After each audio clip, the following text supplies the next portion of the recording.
Character building begets the best version of you. Written by Theo E. David. Welcome back to our audiobook shelf. We hope you enjoy the book, and please don't forget to hit the like and subscribe buttons to get our latest content. Enjoy. Introduction. Awesome character building. We are constantly developing habits without even realizing it. While some of these behaviors are undesirable, others are the exact opposite. Although not intrinsically harmful, certain behaviors might have unfavorable repercussions over time, resulting in severe suffering, loss, and agony.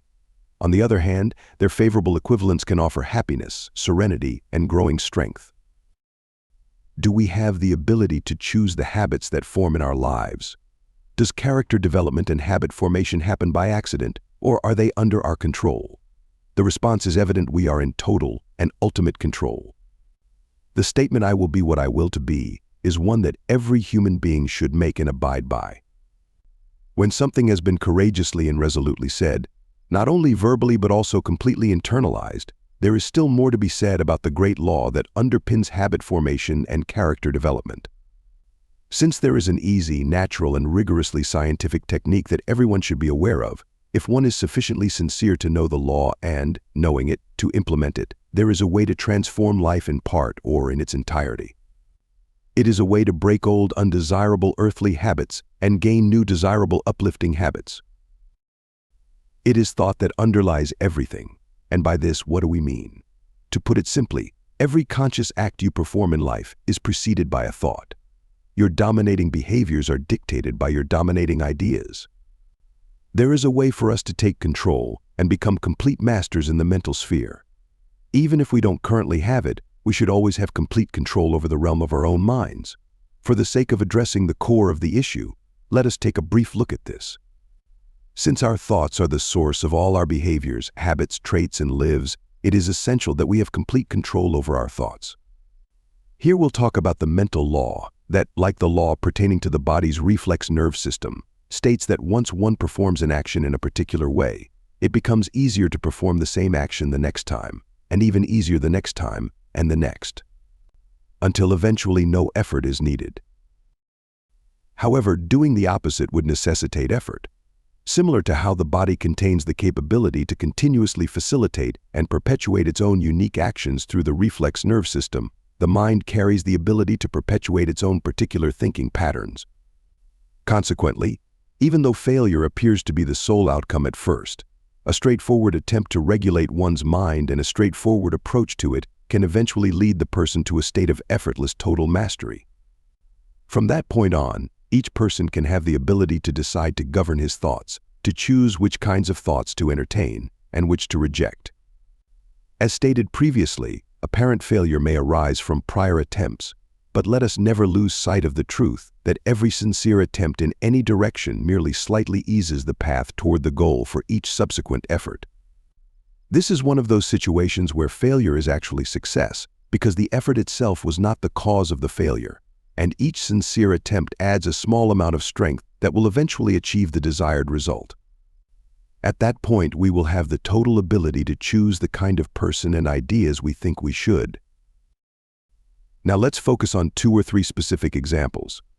This man works as a bank cashier or as a cashier at a big merchant store. He reads in his morning paper about a man who, through stock market speculation, made a fortune of $500,000 or $1 million in a matter of hours. It's possible that he's recently read of another man who has done almost the exact same thing.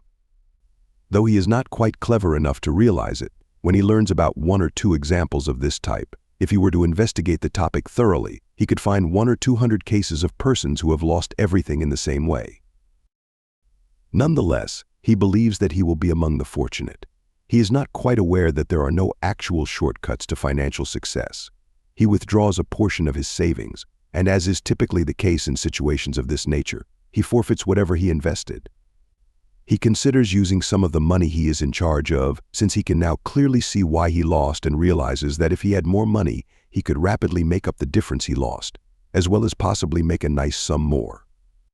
The conclusions that inevitably follow this are known enough to eliminate the need to follow him further in 9 out of 10 cases, if not 10 out of 10. Given everything we have been thinking about, where is the man's safety?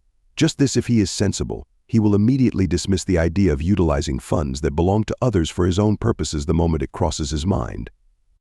If he's a fool, he'll give it some thought. The more of it he indulges in, the more it will grow on him. It will take over his thoughts and eventually take control of his willpower. In a series of quick steps, he will eventually experience dishonor, shame, degradation, penitentiary, and regret. When the notion first occurs to him, he can easily dismiss it, but if he gives it much attention, it expands to such an extent that it gets harder and harder for him to ignore it, until eventually it is nearly impossible for him to do so.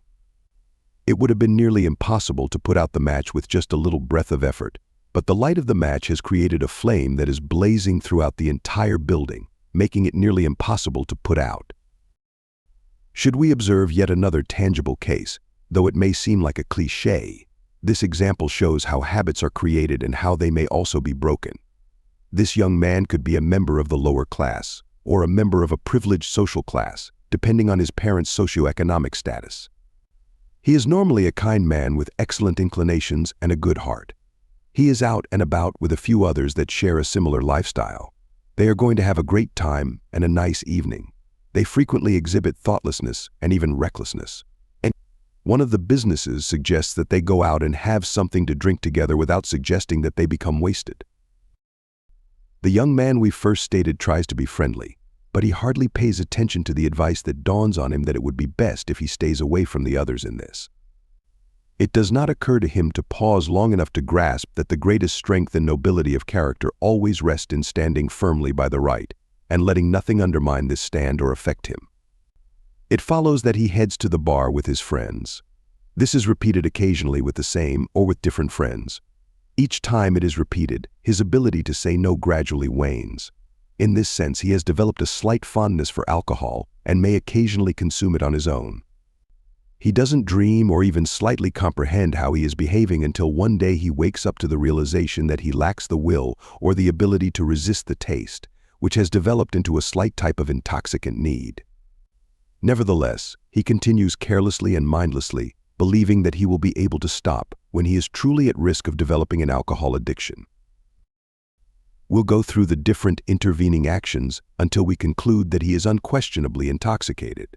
It is essentially the same old tale that has been recounted 1,000,000 or maybe 1,000 times.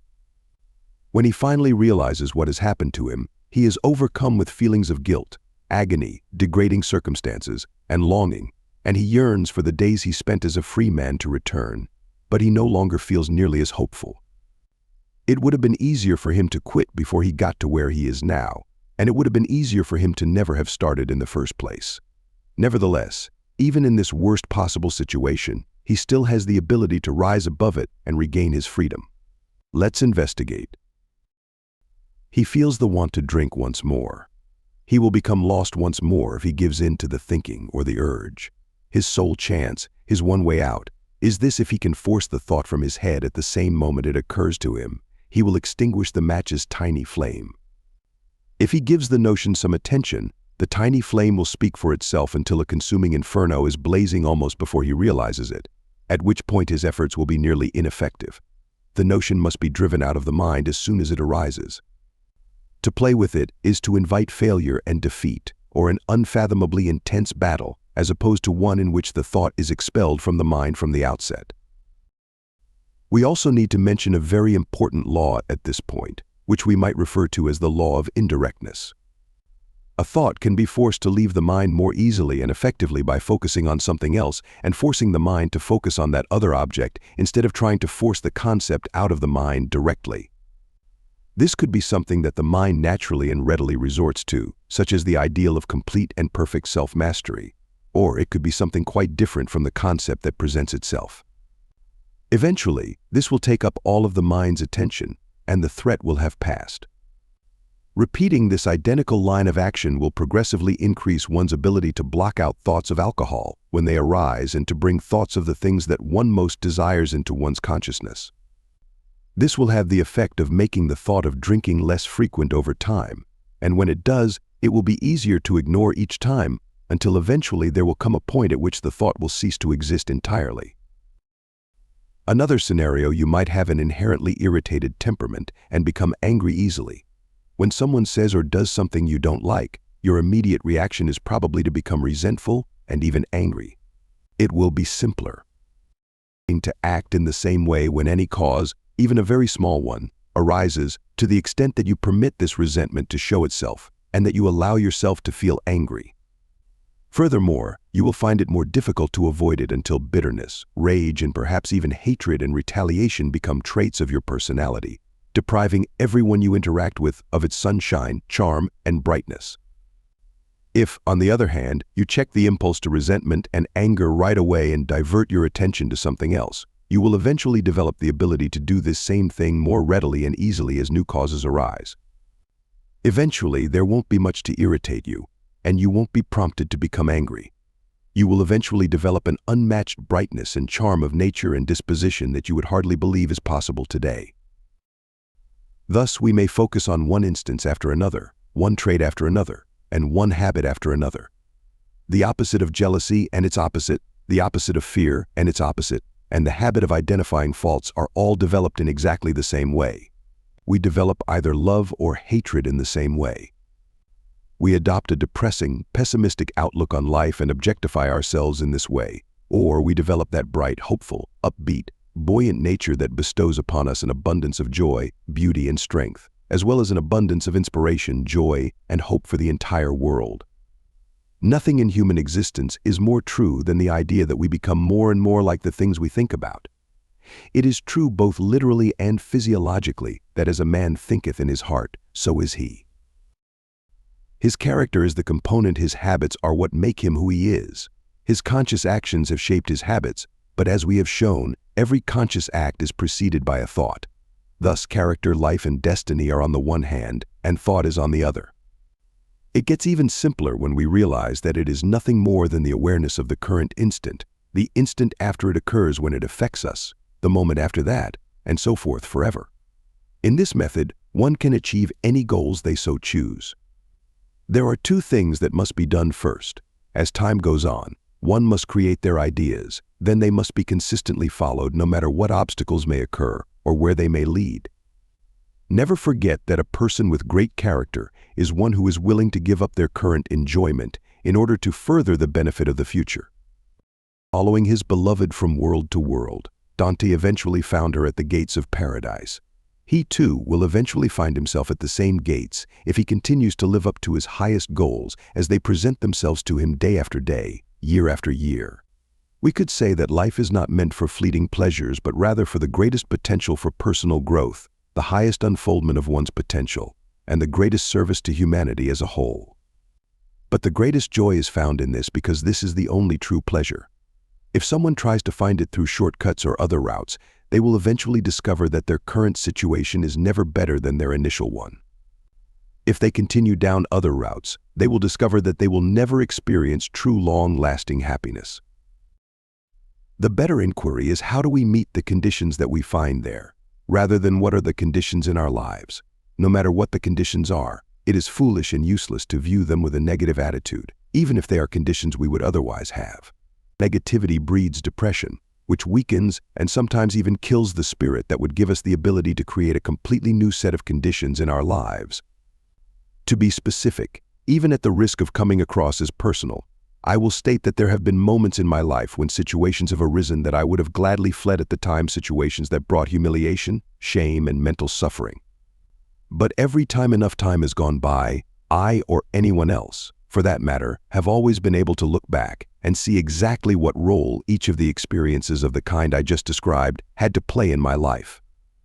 I now recognize the lessons that I had to learn, and as a result, I would never ever throw away any of these painful and humiliating experiences, not for the world, even if they were at the time.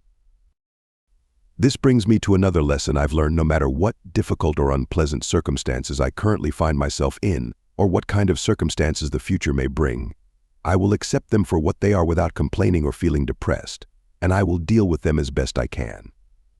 This is because I know that even though I may not understand why certain circumstances exist in my life right now, or the exact role they play, the time will come when I will see everything clearly and give thanks to God for each and every circumstance as it is. Everyone has a tendency to believe that their circumstances, difficulties, trials, sufferings, or conflicts, as the case may be, are superior to those of the vast majority of people on the planet, or even greater than those of anybody else. He fails to recognize that everyone has different difficulties, problems, or tragedies to deal with, as well as challenges with habits to overcome, and that his situation is merely the lot of all people. We often make this mistake. We perceive and experience our own hardships, unfavorable circumstances, or traits that need to be overcome acutely, but we do not often see others' struggles as clearly, leading us to believe that they are in no way comparable to our own. Everybody has their own issues to resolve. Everybody needs to solve their own difficulties. Every individual needs to develop the understanding necessary to identify the reasons behind the unfavorable circumstances in their lives, as well as the fortitude to confront them and mobilize forces that will create alternative circumstances. By giving advice and educating one another on certain higher laws and rules and forces that will make it easier to do what we would do, we can help one another. But each person has to do the action for themselves. Therefore, the best approach to escape whatever conditioning we may have fallen victim to, whether on purpose or accidentally, is to take the time to examine the conditions and identify the legal framework that gave rise to them. Once we have found the law, we should follow it by cooperating with it rather than rebelling against it or resisting it. It will serve our highest good and lead us wherever we choose if we cooperate with it. It will ultimately shatter us to bits if we oppose it, resist it, or refuse to cooperate with it. The way the law operates is unchangeable. If we follow it, everything good comes our way. If we don't, we get sorrow, anguish, loss, and hopelessness. It is true that the question should be, how does he meet the conditions that he finds there, rather than what are the conditions in one's life? This will decide everything. If at any point we are inclined to believe that our lot is the hardest one out there, and if at any point we are able to convince ourselves that there is no one whose lot is even slightly harder than ours, let us next take some time to read through the poem by Browning about the character Pompilia. After reading it, we should give thanks to God for the favorable circumstances in our lives, and then we should go about with faith and courage to actualize the conditions that we most desire. All advancement or regression, success or failure, and everything that is desired or unwanted in human life stems from thought. Our thoughts simultaneously generate and attract the situations that crystallize around them. These conditions are fundamentally the same as the thoughts that give them shape, whether we are aware of it or not. Thoughts are forces that produce only more thoughts. Being one of the fundamental unchangeable laws of the cosmos, the great law of the drawing power of the mind, which states that like creates like, and like attracts like, is always at work in every human life. Those who aim to achieve their goals must first visualize them clearly, holding steadfastly to their ideals without allowing doubts or fears to weaken their positive thought energy. They should diligently perform daily tasks without complaint, redirecting any negative energy into focused thoughts on their goals. In their initial enthusiasm, some may become impatient with the pace of results and question the value of newly acquired knowledge. These individuals are beginning to grasp the concept of a science of thought, realizing they have the power to gradually shape their daily circumstances through their internal spiritual energies. However, they must understand that breaking old habits or forming new ones takes time. Nothing significant is achieved overnight. Our mastery of mental forces improves as we actively engage with them. Progress begins gradually but accelerates with continued effort, akin to how utilizing these forces generates increasing power over time. This principle, like everything else in our lives and the universe around us, operates according to laws. Consider the musician's journey, which parallels this principle. No beginner can sit at a piano and instantly perform a masterpiece. Yet the aspiring musician doesn't conclude, nor should anyone else, that they lack the ability to play such compositions. Instead, they begin the work. The law of the mind supports them, enabling their mind to grasp the music more readily with each practice session. Simultaneously, the law governing the body's reflexes aids by refining finger movements to synchronize more effectively with their mental intent. Over time, through repetition, the ability to concentrate thoughts intensifies, gradually manifesting desired outcomes. Just as a musician progresses from stumbling through notes to captivating audiences with masterful music, so too can we harness thought forces to achieve remarkable results. Character development is something that happens to both young and old, and how things have changed with the old. How many people age gracefully, and how many age in totally different ways. In the same way that there is something about old age that words cannot express, there is a sweetness and charm that come together to make it beautiful. Some people develop an unwavering closeness to their friends and the people in their immediate families, while others start to believe that their friends and family no longer value them as much as they once did. In many cases, these people are not far from the truth. One person consistently sees more to enjoy in life, whereas the other one consistently sees less. Others grow to love and find the one more appealing, while the other loses this quality. And why does this exist? By accident? Not at all. In my opinion, there is no such thing as chance in the entire human experience, the earth, or the vast cosmos in which we exist.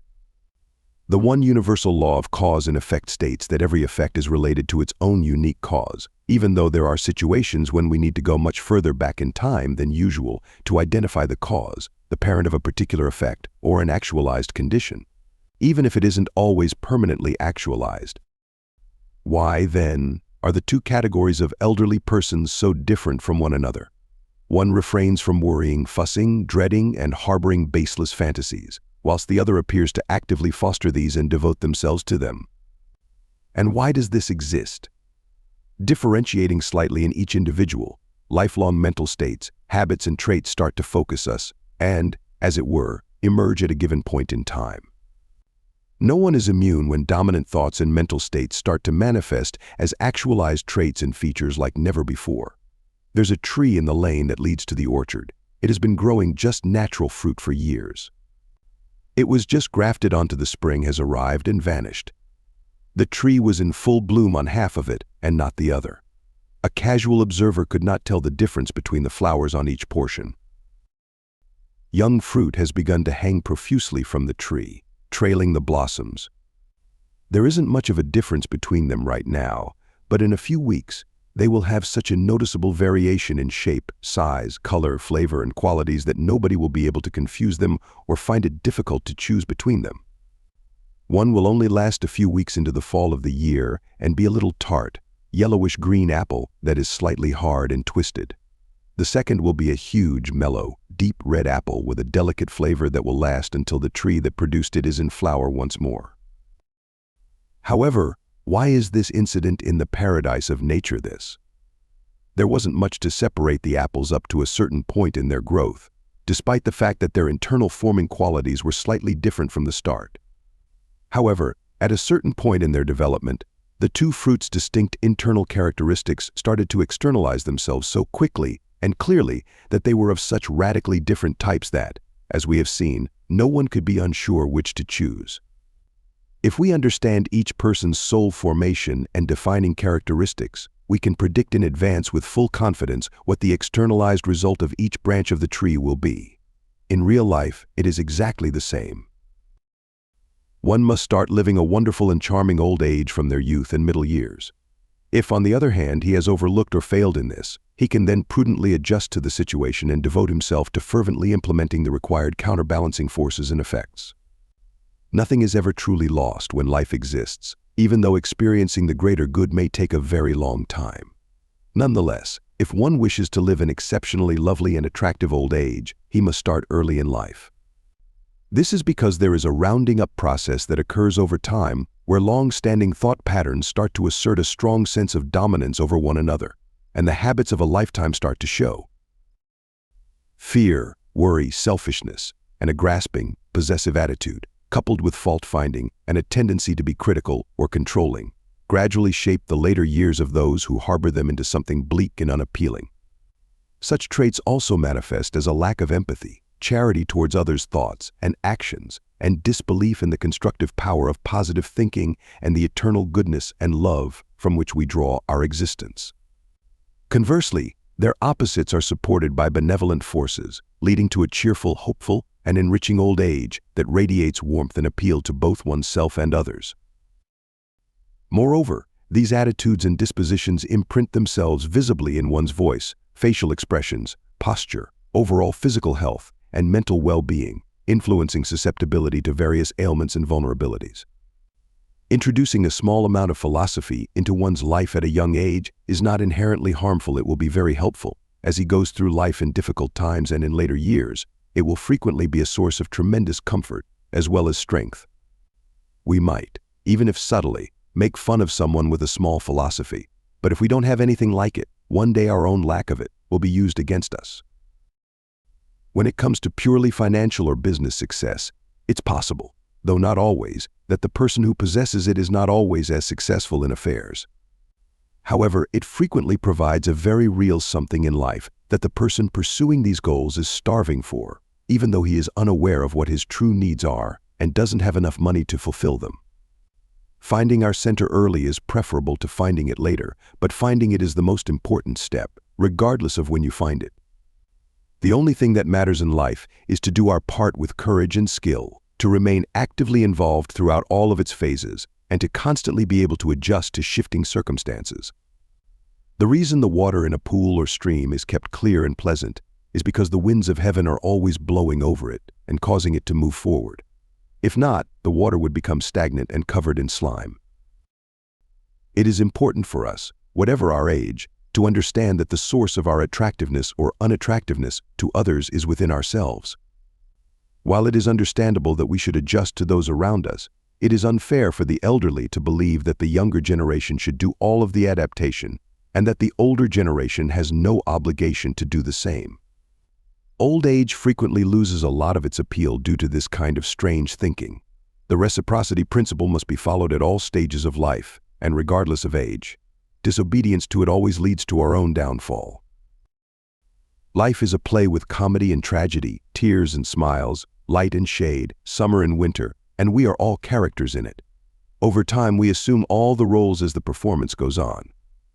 We must all play our parts, whatever they may be at any given moment, always boldly, and with a keen appreciation of every chance and a keen vigilance at every turn. A well-executed entrance and exit are crucial components in delivering a role that is well-deserved. Although we may not always be able to choose exactly how we would like to enter a room, we can always choose how we play and how we exit, and no man or power can take that away from us.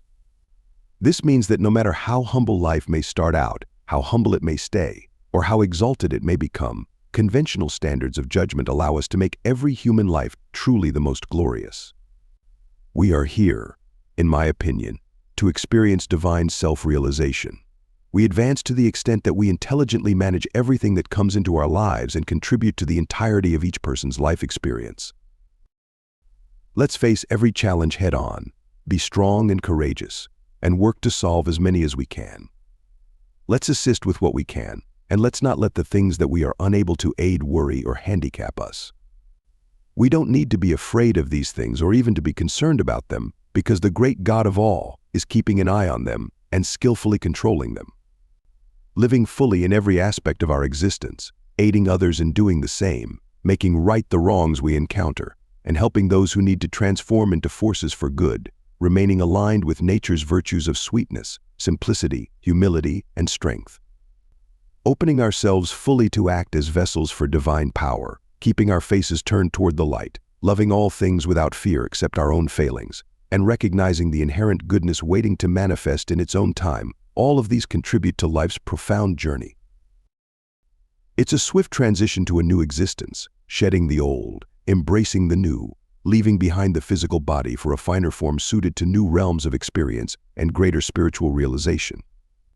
It's a passage not from light to darkness but from one light to another, a continuation of life's journey in a different realm.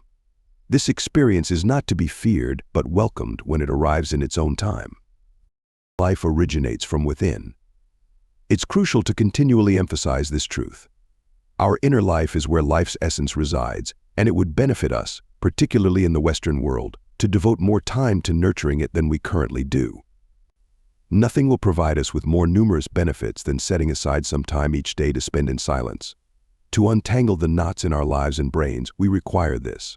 This is necessary for us to properly form the higher values in life. This is necessary for us to be able to visualize the objects in our minds and concentrate our mental energies.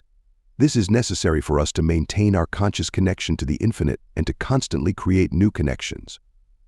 We require this so that the hurried pace of our daily existence does not prevent us from realizing that the source of our power and the life of our life is the spirit of infinite life and power that is at the core of everything, acting in and through everything, the life of all. And that without it neither life nor power exists for us. The kingdom of God is found when one completely understands this fact and chooses to live in it constantly. The kingdom of God is fundamentally an inner kingdom and can never be anything else. The only place to find the kingdom of heaven is within. This can only be attained once and in a certain way, that is, when we come to understand that we are fundamentally one with the divine life in our true selves, and that we must always be open to the divine life speaking to and manifesting through us. We reach the state where we are always walking with God. In this way, through this process, the awareness of God becomes a tangible presence in our existence, and to the extent that it does so, it opens our eyes to ever greater knowledge, understanding, and strength. The core, the whole, the content of all religions is this awareness of God in the human soul. This links religion to every deed and instant of daily existence. Religion is a concept that exists only in name and not in practice when it does not align itself with every act of life and every moment of every day. The one thing that all prophets, seers, mystics, and inspired people throughout history have taught is this awareness of God within every human soul. This is true regardless of the period, nation, religion, or even subtle variations between their teachings and lives. They are all in agreement on this point. In fact, it is the core of their teaching and the reason for their continuing impact and strength. The childlike mindset is essential before we can fully embrace the heavenly realm. According to the maxim, "Except you become as little children, ye cannot enter into the kingdom of heaven." We then understand that we are nothing, and that all we are can do is only possible when we acknowledge that the divine life and power are operating inside us, and that we must allow it to do so. Thus, one embarks on the simple life, which is fundamentally the life of the greatest fulfillment and achievement. In the Orient, individuals spend a lot more time in stillness and quiet than we do. Some of them may carry this to the same extreme as we do, which has the effect of preventing them from actualizing and objectifying in the outside world the dreams they have inside. We devote so much time to external activities that we fail to set aside enough time in the quiet to establish the circumstances and ideals that we would have actualized and expressed in the external life in the inner spiritual and mental life. As a result, rather than shaping life by the action of inner forces to be precisely as we would have it, we approach it in a kind of haphazard manner, accepting it as it comes and not giving it much thought until maybe forced by some bitter experiences. In this regard, we must find a comfortable medium ground between Eastern and Western customs, avoiding extremes on either side of the divide. This is all that is necessary to provide the perfect life, and it is the ideal life alone that is fully satisfying. Many people in the Orient spend their days in solitude, meditating, thinking, and daydreaming while fixating on their bellies in a state of spiritual rebirth. However, because they are not engaging in any outside activity, they are famished. Men and women in this Western world are rushing from place to place in the hectic pace of our daily lives, lacking a foundation, a center, or anything to which they can tie their lives. This is because they don't give themselves enough time to realize what their lives' reality and center are. The Oriental would be in better shape and lead a more normal and contented life if he would finish his introspection and then get up to work. We would be far better off in the West if we took more time away from the hustle and bustle of life for introspection, meditation, idealization, and getting to know our true selves. Then we could go about our work manifesting the powers of our true selves, leading a more normal and natural life. The first major requirement for every fulfilling life is to locate one's core and become centered in the infinite. From there, one must venture forth and think, speak, work, love, and live. Some people believe that their genetic makeup has left them with a disability at the highest level of character development, such as the kind we have been discussing. They are completely incorrect in one sense and correct in another. It is similar to the idea that generations before us had ingrained in them via the New England primer couplet in Adam's Fall. We sinned all first of all. Even if this is true, it is difficult to see how just it might be. Secondly, the reason it is true is not easily understood.